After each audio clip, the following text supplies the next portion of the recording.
Další runda, kategorie 7-8. Od startu úplně nejlíp Krištof Kotas. Takže Krištof Kotas to tam posílá na jednotku, na dvojce za ním, kdo tam vyjede, je to 28. Vojta Polesný. Má vedle sebe 7, což je Vilém Sokol. Takže v čele je to řecký úbor a Krištof Kotas. Za ním taktéž řecký úbor a Vojta Polesný. Na místě 3. je to 7. Vilém Sokol.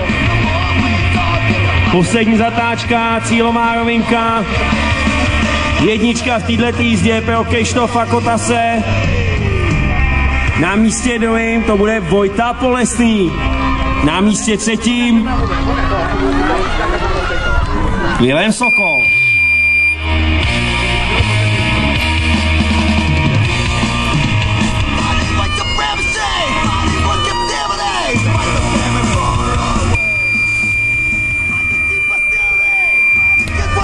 Další runda kategorie 7.